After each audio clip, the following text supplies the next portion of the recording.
না মানে প্রশ্নটা একটাই, সেটা হচ্ছে যদি এরকমটা হতো যে পুষ্পা 2 এর পরে গিয়ে তুফান রিলিজ হলো, তাহলে তো সেই সময় প্রচুর ভিডিও আসতো, প্রচুর পোস্ট হতো, পুষ্পা 2 থেকে ডায়লগ কপি করেছে রায়হান রফি, কপি করে তুফানে দিয়ে দিয়েছে। সাউথ থেকে ঝেপে ঝেপেই বাংলা সিনেমা শেষ হয়ে গেল, নিজেদের কোনো ক্রিয়েটিভিটি নেই, শুধু এধার ওধার থেকে শুধু চুরি করে আর কপি করে, এই তো গল্পটা। তাহলে এখন যখন আমরা তুফানের যে ডায়লগটা ছিল, যেখানে সাকিব ভাইয়া অর্থাৎ তুফান চরিত্রটা বলছে যে বাসির ভাই জানতো না যে তুফান ন্যাশনালি খেলবে, সেই ডায়লগটার সঙ্গে তো অনেকখানি সামঞ্জস্য আছে পুষ্পা 2 এর ট্রেলারে গতকাল আমরা যে ডায়লগটা শুনতে পেয়েছি। সেখানে পুষ্পা কি বলছে? পুষ্পা বলছে কি ভেবেছিল পুষ্পা ন্যাশনাল খিলাড়ি?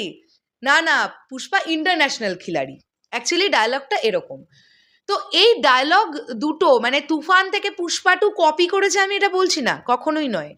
প্রথমত ডায়লগ দুটো সেম ডায়লগ নয়, ডায়লগ দুটোর অ্যাপ্রোচ সেম, এবং যেহেতু ওই ন্যাশনাল ইন্টারন্যাশনাল এবং ওই ডিস্ট্রিক্ট আর ন্যাশনাল, তুফানের ক্ষেত্রে ডিস্ট্রিক্টে খেলা, আর তুফান বলছে বাসির ভাই জানতো না যে তুফান ন্যাশনাল খেলবে, আর এখানে পুষ্পা 2 মানে পুষ্পাতে পুষ্পা বলছে, আল্লু অর্জুন বলছে যে পুষ্পা ন্যাশনালি খেলে না, ইন্টারন্যাশনালি খেলে।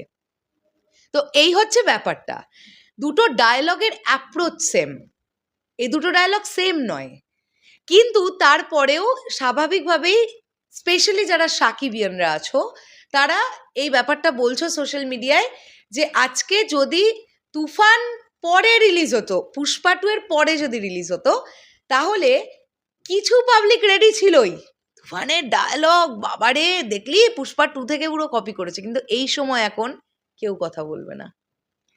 এটা শুধু বাংলাদেশের সিনেমার ক্ষেত্রেই হচ্ছে বলছি না গো সাকিবিয়ান ভাইরা বোনেরা, এক্স্যাক্টলি টলিউড ইন্ডাস্ট্রির ক্ষেত্রেও এরকম অনেক নমুনা আছে যেগুলো আমাদের এখানকার বাংলা সিনেমায় ধরো এক ধরনের একটা ডায়লগ ইউজ হয়েছে, তার 2 মাস পরে গিয়ে আমরা প্রচণ্ড হাইপদার কোনো একটা বলিউড ফিল্ম বা সাউথ ইন্ডিয়ান ছবির সঙ্গে সেই ডায়লগের সাদৃশ্য পেয়েছি, কিন্তু তখন কেউ বলে বসেনি যে এই বাংলা ডায়লগটা থেকে ইন্সপায়ার তো বটেই, বলাই যেতে পারে।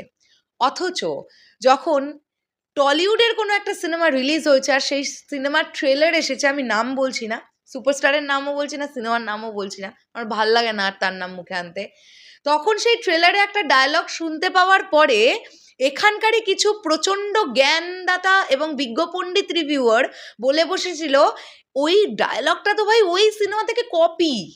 এরকম শুধু একটা নয়, ঝুড়ি ঝুড়ি হয়েছে। মানে এদেরকে গলা টিপে প্রমাণ করাতেই হবে যে বাংলা সিনেমা আজকের ডেটে দাঁড়িয়ে আর কিছু ক্রিয়েটিভিটি নেই, মানে লেখকদের মধ্যেও নেই, ডায়লগ যারা লেখেন তাদের মধ্যেও নেই, সবই নাকি চারিদিক থেকে কপি হচ্ছে। তো ভাই বিষয়টা এরকম নয়। আমি এটার সঙ্গে সঙ্গে আর একটা বিষয় তোমাদের বলি, দেখো আমি যদি ভুল না বলি তুফান সিনেমার ডায়লগ পোর্শন লিখেছিলেন আদনান আদিব এবং রায়হান রফি ভাইয়া দুজন মিলে, মূলত লিখেছিলেন আদনান আদিব।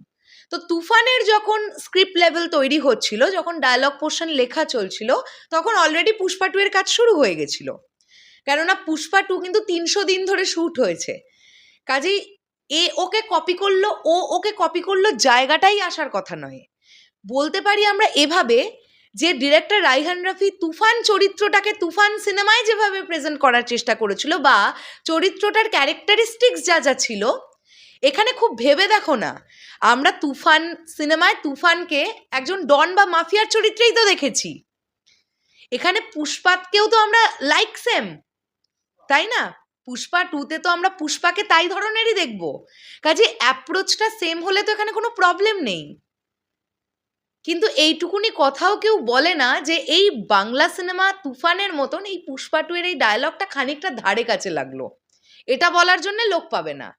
ঠিক উল্টোটা হলে তখন দেখো তুফানের কপালে কত দুঃখ নাচতো, একদম রেডি হয়ে শুরু হয়ে যেত, এই পুষ্পা 2 থেকে কপি করেছে, হ্যান থেকে কপি করেছে, ত্যান থেকে কপি করেছে, এগুলো না বলে লাভ নেই।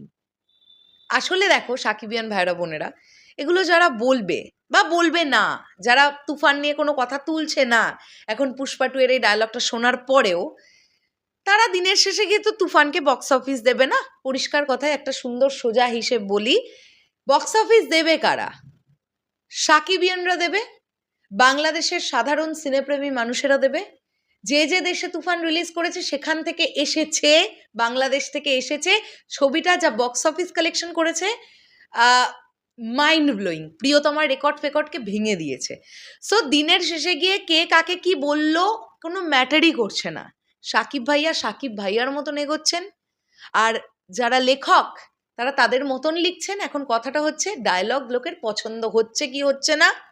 তুফানের ডায়লগ দর্শকের মনে ধরেছে, তারা পছন্দ করেছে, এটাই শেষ কথা। আমরা শরৎ মিউজিক বেঞ্চেস টিম কোনোদিনই খুব একটা কপি কপি কপি কপি বলে চিৎকার চেঁচামেচি করিনি, আজও করব না। হতেই পারে যিনি লিখছেন, যে দুজন লিখেছেন তাদের থিঙ্কিং লেভেলটা সেম, এটা না হওয়ার কিছুই নেই। পুষ্পা 2 এর স্ক্রিপ্ট যিনি করেছেন বা ডায়লগ পোর্শন যিনি লিখেছেন আর আদনান আদিব ভাইয়া, তাদের দুজনের থিঙ্কিং লেভেলটা সেম, এটা হতেই পারে, এটাতে কোনো প্রবলেম নেই। হ্যাঁ, কাকতালীয়ভাবে হয়তো বা মিলে গেছে বা মিলেও যায়নি, এটা সেম ডায়লগ নয়। হ্যাঁ, যাই হোক, এটা নিয়ে কথা বললাম। আমি সাকিবিয়ান ভাইদের বোনেদের বলবো যে শোনো, শুধুমাত্র ইন্ডিয়ান সিনেমাকে টার্গেট করতে হবে বলেই এ ধরনের পোস্ট কেউ সোশ্যাল মিডিয়ায় করো না, এটা রিকোয়েস্ট, দিদি হিসেবে রিকোয়েস্ট রাখলাম। আর উল্টো দিক থেকে এটাও বলবো, যে সকল মুখোশধারী লোকজন আছে যারা এটা বলতে ভালোবাসে বাংলা সিনেমা এই সিনেমা থেকে কপি করলো, কিন্তু যাদের মুখ ফুটে এটা বেরোয় না যে বাংলা সিনেমা থেকেও অন্য কোনো ইন্ডাস্ট্রির ছবির কিছু মিলে যেতে পারে, তাদের বলবো ভাই একটু সৎ হন আপনারা। দিনের শেষে গিয়ে তো আমরা বাঙালি, একটু বাংলা সিনেমাটাকে না হয় একটুই প্রায়োরিটি বেশি দিলেন, তাতে করে কি বিশাল কিছু অশুদ্ধ হয়ে যাবে নয় মনে হয়। শেষ করলাম ভিডিওটা, আসছি আবার খুব শিগগিরই নতুন কোনো ভিডিও নিয়ে। তাহলে এখনের জন্যে টাটা।